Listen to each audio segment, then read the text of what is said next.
Weet julle, my hart vanoggend is, ek is altyd benoud as 'n boodskap basies is, eenvoudig is, dan voel dit gaan hierdie uitgeleese gehoor verveel. Maar my hart is om vanoggend die naam van die Here groot te maak. En dit het nou met die lofprysing en aanbidding het dit nou so sterk deurgekom. So ons gaan vanoggend ons bietjie wegfokus van onsself af. Vergeet 'n bietjie met jou bankrekening. Vergeet 'n bietjie van jou verhoudingsprobleme. Vergeet 'n bietjie van jou frustrasies en jou behoeftes en jou inkopieslysie. Ons gaan die Here se naam groot maak. Ek gaan vanoggend met jou 'n paar goed uit die woord uit deel oor name. Wat is in 'n naam? What's in a name? God se naam, Jesus se naam, mense in die Bybel se name en geweldige kosbare skatte, geesteskatte wat opgesluit is in mense se name. En aan die einde gaan ons net 'n klimaks bereik waar ons die Here se naam groot maak. Dit veroorsaak geweldige rimpels in die geestesrelm. Mense ons verstaan nie wat in die geestesrelm aangaan nie. Ek het nou die aand vir die leiers, vir die zone pastors en die selleiers, ons was by mekaar. Toe sê ek vir hulle, die 3 komponente van 'n selkerk is sel, congregation, celebration. Sel is die groepie van 8 of 10 of 12 of 15 mense. Dis die basiese bousteen. Dan is daar die congregation. En die congregation is wanneer groepe van tussen 50 en 100 mense, dis ons zones, wanneer hulle by mekaar kom vir aktiwiteite van watter aard ook al. En dan die celebration is 'n massa optrede. Is 'n massa betoging. Dis 'n massa demonstrasie. Dis wanneer al die lede van die selkerk by mekaar kom vir 'n demonstrasie. We demonstrate our loyalty and our love towards the Lamb. En wanneer ons massa optrede doen, wanneer ons opruk op 'n Sondag in groot getalle en gaan demonstreer ons liefde en ons lojaliteit aan die Lam, weet julle wat se krag word vrygestel in die geestesrelm. As 'n vakbond gaan demonstreer, Engelse woord vir betoog is demonstrate. As 'n vakbond parlement toe marcheer of Uniegebou in Pretoria toe marcheer en hulle kom in hulle duisende daag hulle op en hulle maak hierdie demonstrasie van hulle eenheid, hulle lojaliteit teenoor hulle saak en hulle toegewydheid aan hulle saak. Weet jy wat se krag stel dit vry? Die opponente, die mense wat anders voel en dink as hulle, neem kennis van hierdie demonstrasie. Dis hoekom dit so belangrik is dat ons op 'n Sondag in groot getalle opdaag vir die demonstrasie van ons liefde en ons lojaliteit aan die Lam. Ons kan nie dink om op te daag vir hierdie demonstrasie is opsioneel. Jy doen dit as jy so voel. Wie doen dit as jy weer reg is? Come on people. Ons moet verstaan, ons lewe draai nie om 'n oond, of om 'n tuin, of om 'n program nie. Ons leef ons lewens voor die Here. En om op 'n Sondag op te daag hierso en masse in groot getalle in te kom demonstreer ons liefde, ons lojaliteit vir die koning, it releases power in the spirit realm. As Kosatu gaan betoog en 20 mense daag op met hulle plakkate, wat se impak gaan dit maak? As die demone ons dophou, en hulle doen, en 20 van ons daag op 'n Sondag vir ons demonstrasie, wat se rimpel stuur dit uit? Wat se boodskap stuur dit uit? Maar vandag gaan ons sy naam groot maak. As jy iemand vir die eerste keer ontmoet, jy word nou voorgestel aan iemand, wat is die eerste ding wat hulle vir jou sê van daai persoon? Sy naam. Nie sy adres nie, nie sy ID-nommer nie sy bloedgroep nie. Sy naam, nee, dis die heel eerste ding wat jy hoor van 'n persoon as jy daai persoon leer ken. Nou is my baie interessant, as 'n skrif in Psalms wat ek nie van geweet het nie, elke ster selfs, nie net mense nie, die hemelliggame het ook name. Elke ster in die hemelruim het 'n naam wat God vir hom gegee het. Psalm 147 vers 4 sê, hy bepaal die getal van die sterre, hy gee hulle almal name. What's in a name? There's a lot of significance in a name. Jy gaan vanoggend hoor. Daar is een ster met die naam van Antares. Daai ster is so groot dat dit 64 miljoen sonne so groot soos die aarde se son insluk. Een ster met die naam van Antares. Hy sluk 64 miljoen sonne so groot soos die aarde se son in. Prys die naam van die Here, want uit hom en deur hom en tot hom is alle dinge. Dis 'n groot God wat ons vanoggend groot maak. As hy Antares kan maak wat so groot is, hoe groot is hy? Okay. Ons gee vir ons troeteldiere ook name. Ons het 'n Labrador hond, pikswart, en ons het 'n gemmerkat. Die Labrador se naam is Skilo. Skilo is die Griekse woord vir hond. So elke keer as ek met hom praat, dan bevestig ek sy identiteit. Ek spreek sy identiteit oor hom, jy's 'n hond. Hy's 'n pragtige hond. En ons kat, die gemmerkat se naam is Philos, en dis 'n samestelling van twee Griekse name. Die een is Phileio, wat vriendskapsliefde beteken, en die ander woord is Xenos, waar die woord xenofobie vandaan kom, wat beteken vreemdeling of stranger. So as jy Philos en Xenos by mekaar sit, dan beteken dit love for a stranger. En hoekom ek die naam vir die kat gegee het is, 13 jaar terug, toe bly ons nog al by die golfbaan, en iemand was die Saterdagmiddag by my, ons sou nou net die rugby begin kyk, en die klein katjie, absolute kitten, klein katjie, kom haar ingestap, en hy het daar kom sit, en ek het vir hom biltong gegee, hy het net so gelek, en hy kat het in ons lewens ingekom, en hy is vandag nog daar. Ek het nooit gedink ek sal erg raak oor 'n kat, ek gaan 'n week lank huil as daai kat doodgaan die dag, dis baie lief vir daai kat. So ons gee selfs vir ons troeteldiere name, so name is 'n groot ding. Ek wil net 'n paar van God se name gou mee begin. God se name is aanduidend van twee goed. God se name is aanduidend eerstens van sy karakter en tweedens van sy vermoë. Al die name van die Here, en dis hoekom we need to know him by name. Nee? We need to know him by name.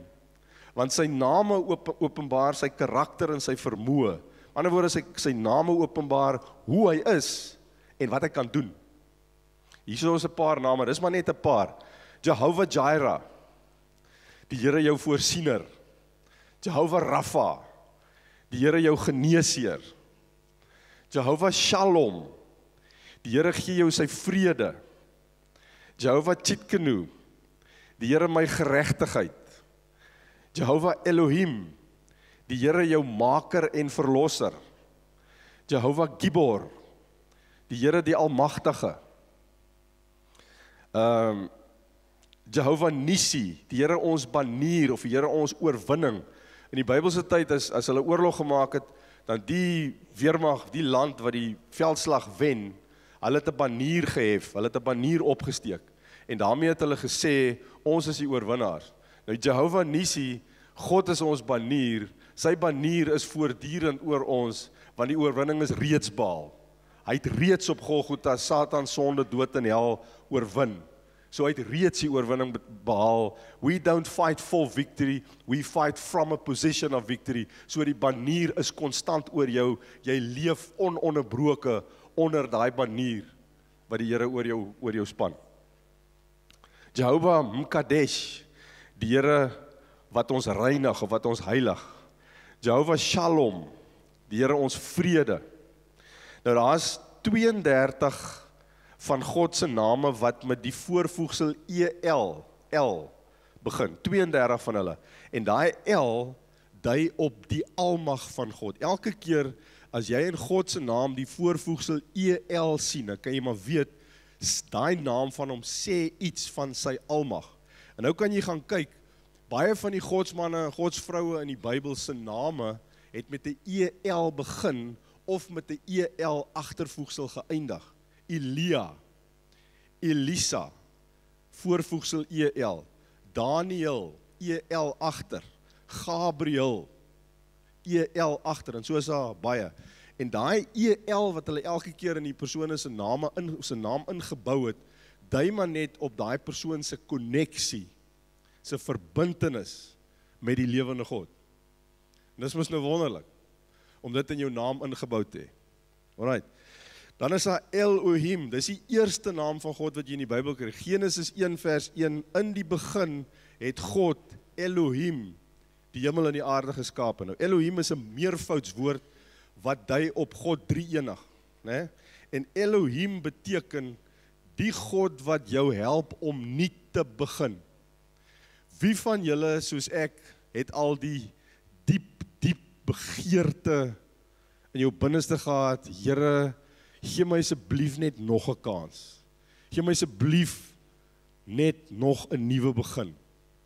En weet jy wat, hy het nog, in my amper 53 jaar, het die Here nog nie een keer, wat ek hom gevra het vir 'n nog 'n kans, nee gesê nie.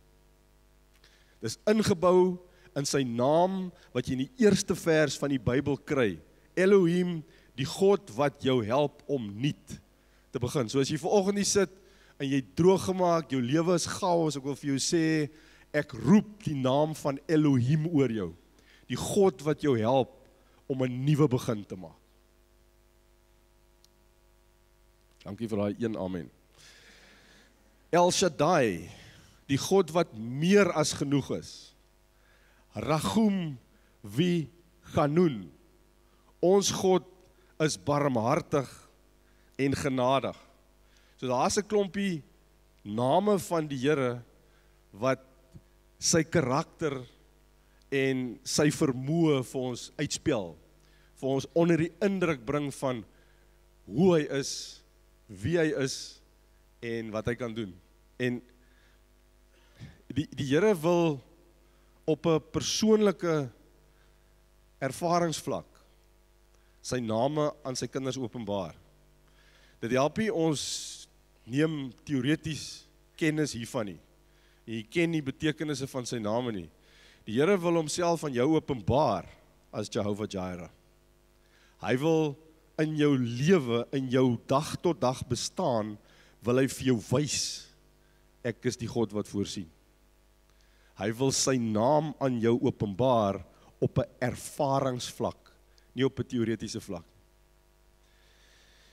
En ons wil regtig die getuienisdag, ek is opgewonde daaroor. Dis die Here wat sê ons moet dit doen. Ons gaan vir mense geleentheid gee om hier te kom getuig hoe die Here sy naam of 'n naam van hom aan jou persoonlik op 'n ervaringsvlak openbaar. Dis mos kragtig. Dit gaan my geloof stig as ek hoor wat die Here vir jou gedoen het. OK, kom ons kyk gou na 'n klompie Bybelfigure se name. Een van die eerste name wat jy kry in die Bybel hier in Genesis 4, Set. Eva was sy ma. Set beteken aangestel of appointed. En in Genesis 4 vers 25 sê Eva hoekom sy die seun van haar se naam Set genoem het, wat beteken aangestel. Sy sê, God het my 'n ander kind geskenk, die Hebreëse woord is aangestel, in die plek van Abel, nadat Kain hom doodgeslaan het.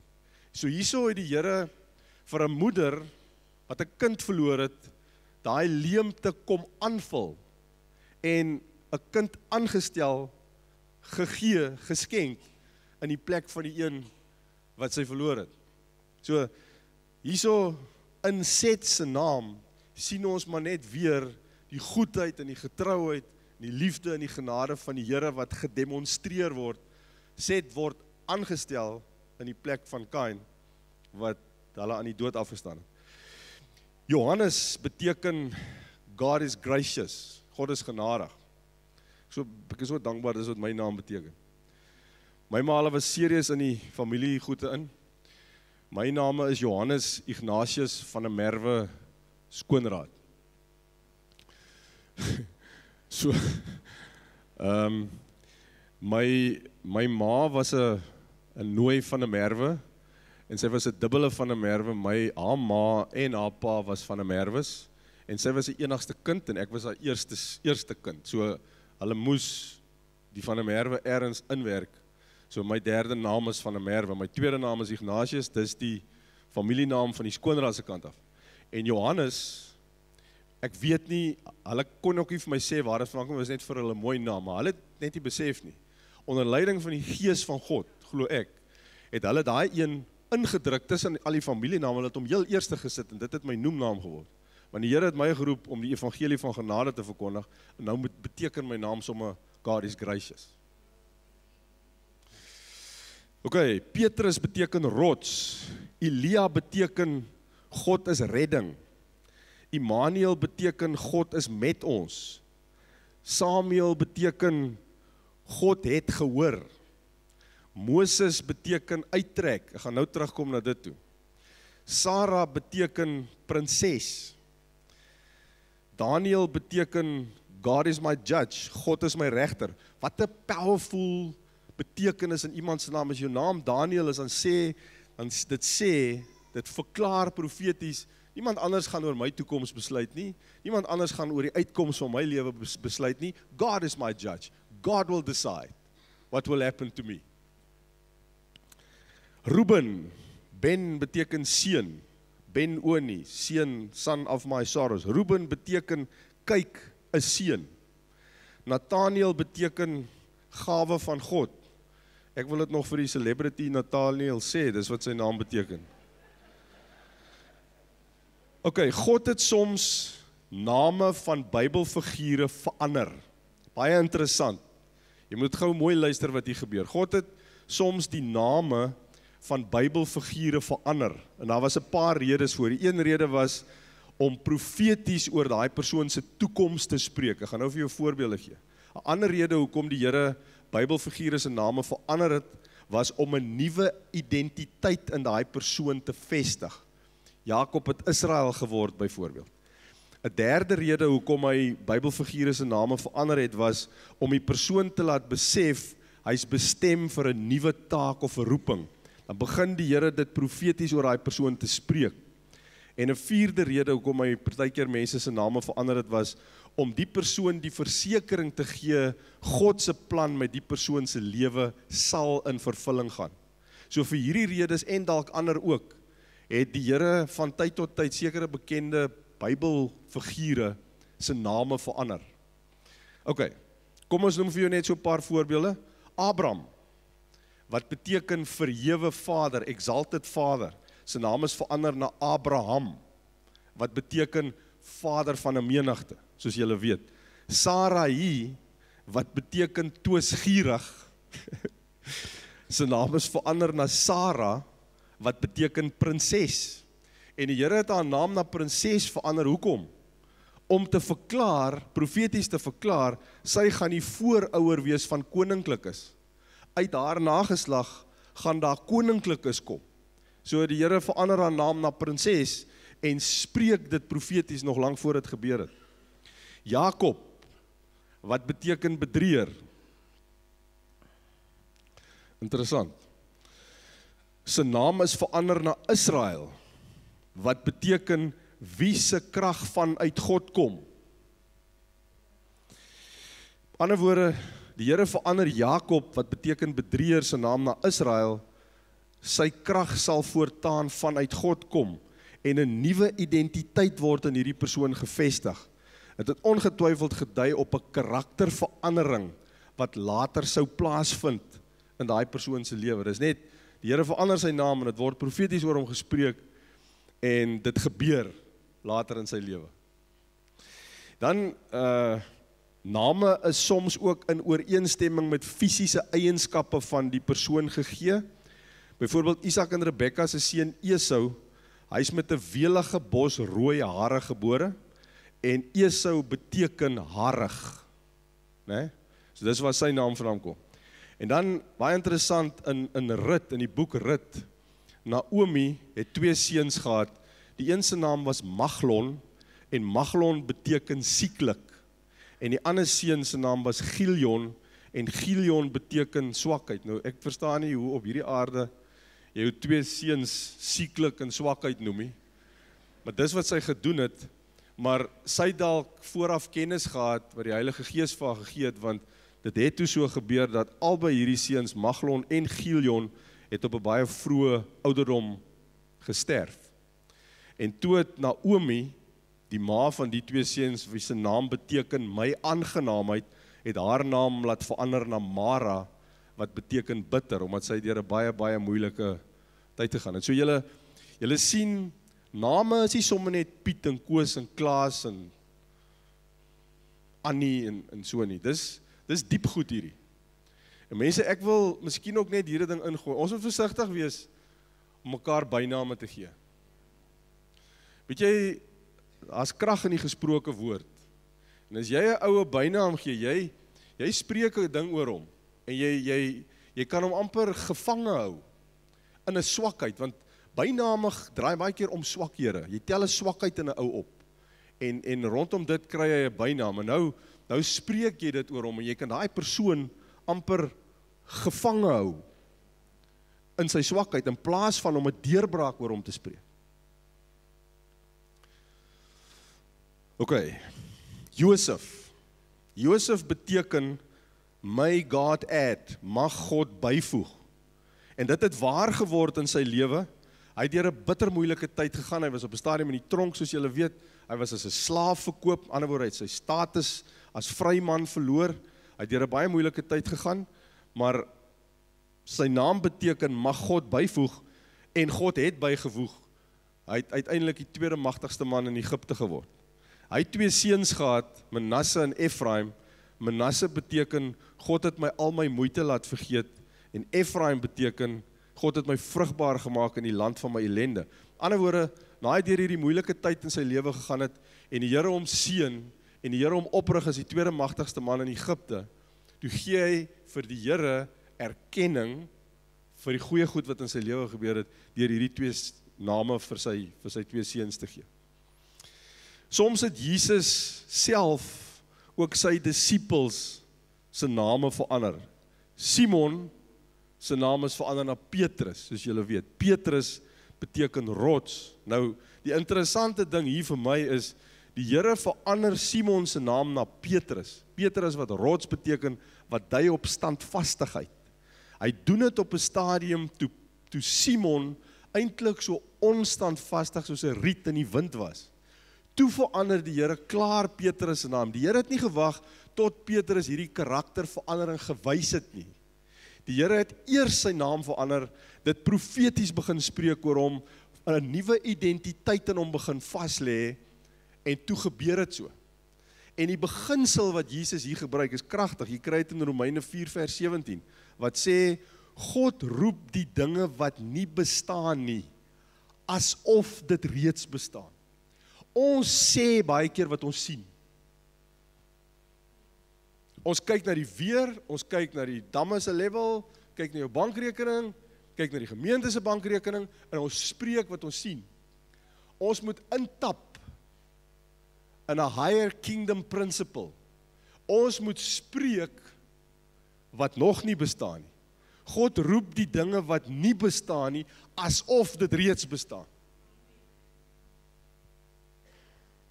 Yes, mense, dit werk. Ek sê julle, dit werk. Okay, Jesus het met ander woorde sommige van sy disippels se name verander. Toe gaan die disippels en hulle doen dieselfde ding. Die mense wat hulle gevolg het, die mense vir wie hulle gedisipel het, hulle het ook soms van daai mense se name verander. Ek wil net een voorbeeld noem. Daar was 'n ou wat die disippels gevolg het. Die disippels, die apostels het hom gedisipel. En sy naam was ook Josef. En die disippels verander toe sy naam na Barnabas. Bar seun, Barnabas, seun van vertroosting. En hierdie ou het die betekenis van sy naam gestand gedoen. Hy het later in sy bediening vir talle mense geestelike en fisiese vertroosting gebied. Nou die disippels het 'n ding gehoor by die Heilige Gees, né? En toe doen hulle baie praktiese ding. Hulle vat hierdie Josef ou wat agter hulle aanloop, wat hulle volg en vir wie hulle disipel, hulle verander sy naam. Hulle sê van, hoor jy Josef, jy is van vandag af as jy nie meer Josef, jy is Barnabas. Barnabas beteken seun van vertroosting. Hulle begin spreek het, verklaar het profeties oor hom. Jy gaan die seun van vertroosting wees. Jy gaan baie mense geestelik en fisies vertroos. En gaan lees sy geskiedenis. gaan lees sy lewensverhaal. Dis presies hoe sy lewe uitgedraai het, ooreenkomstig die betekenis van sy naam. Alright. Soms was mense se name 'n openbaring van hulle skepingsdoel. Moses. Moses se naam beteken uittrek. Nou, weet jy, Moses was die ou wat later die volk van Israel uit hulle land van slawerny uit Egipte laat uittrek het. Elke keer wanneer hulle vir Moses gesê het, hallo Moses, goeiedag Moses, hoe gaan dit Moses? Hulle het vir hom gesê, uittrek. Hulle het sy roeping, sy God gegewe skepingsdoel, roeping, taak in die lewe oor hom gespreek, elke keer wat hulle sy naam gesê het. En hier is 'n merkwaardige voorbeeld. Julle moet nou 'n bietjie konsentreer, want ons moet nou somme maak. Julle weet wie is die ou wat die oudste geword het vir alle mense op aarde? Methuselah, 969 jaar oud. Nou, Methuselah se pa was 'n man met die naam van Henog. En Henog, al wat die Bybel vir ons sê van Henog is, en Henog het met God gewandel, en toe sy lewend opgevat hemel toe. Hy het 'n baie persoonlike, intieme verhouding met die Here gehad. En Henog kry 'n seun word vir hom gebore, en die Here sê vir Henog, hy moet die seun Methuselah noem. Nou moet jy mooi luister. Methuselah beteken, it shall happen when he dies. It shall happen when he dies. En ek gaan nou die ding vooruitloop, dit was 'n profesie wat heen gewys het na die sonvloed. Ander woorde, die Here sê vir Henog, hierdie man wat hierdie geweldige intieme persoonlike verhouding met die Here gehad het, noem jou seun Methuselah. Hy het goed geweet, Henog het goed geweet wat beteken Methuselah. It shall happen when he dies. En hy het geweet, die sonvloed sal plaasvind in die jaar wat sy seun Methuselah sterf. Nou watch nou. Na Methuselah se geboorte, Henog was 65 jaar oud, toe is Methuselah gebore.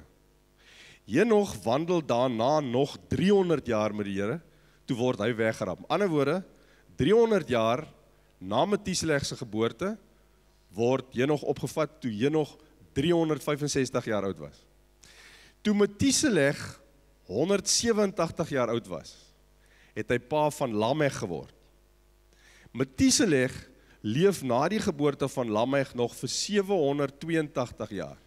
Okay? So as jy nou 187 en 782 by mekaar tel, dan kry jy 969.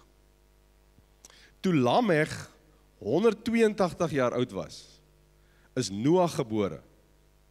En Noag leef nog 600 jaar tot die sonvloed kom. So as jy daai getalle weer by mekaar gaan tel, 187, 182 en 600 jaar, dan kry jy die presiese aantal jare as wat Methuselah se ouderdom was.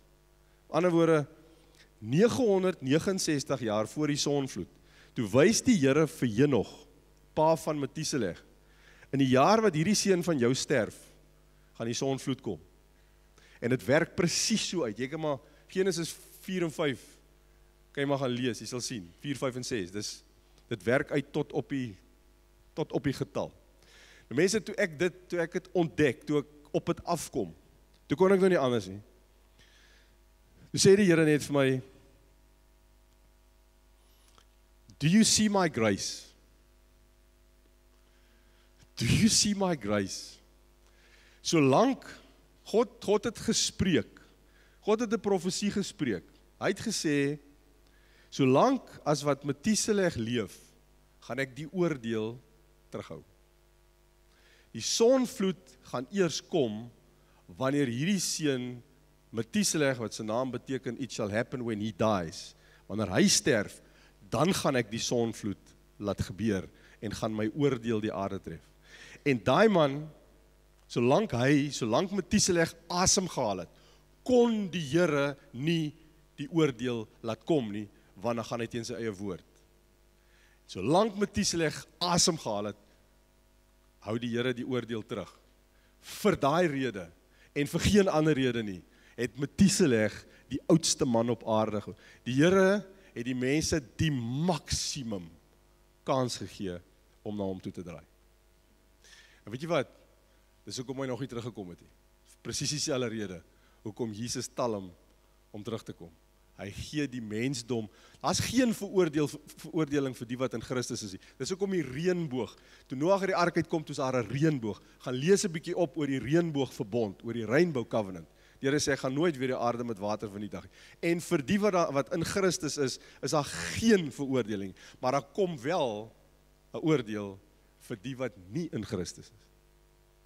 Dis ongelukkig die waarheid.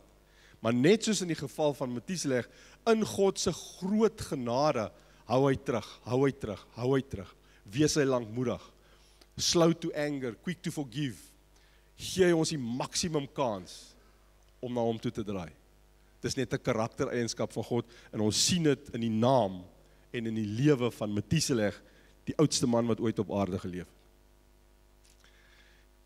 OK, ek wil afsluit. Jesus se name. Ontvang dit net. Ontvang dit net. Maak dit jou eie. En wees net dankbaar vir wie hy is, wat hy kan doen, en laat hy al hierdie dinge vir jou is en vir jou wil doen. Hy is die Alpha. Hy is die Omega. He is the anointed one. He is the beginning. He is the bridegroom. He is the bread of life. And the bread of life, Jesus is in Bethlehem gebore. Bethlehem beteken house of bread. So, die brood van die lewe is in 'n stad gebore met die naam van house of bread. He is the bread of life. He is the comforter. He is the cornerstone. Alles sit en steen op hom. He is the everlasting one. He is the foundation. He is our friend. He is our high priest. He is the lamb. Spotless, perfect lamb that was slain. He is the lion. He is our master. He is our Messiah. He is our mediator. He is the Prince of Peace. He is our Redeemer. He is our rock. He is our Savior. He is our shepherd. And He's also a servant. And He's the truth. The truth is not a doctrine, the truth is a person. He's the way. En niemand kom na die Vader behalwe deur hom nie. And He's the word. Hy is die woord wat vlees geword het, onder ons kom woon het, vir ons gesterf het, teruggegaan na die Vader toe om vir ons gaan plek voorberei. Halleluja. Halleluja.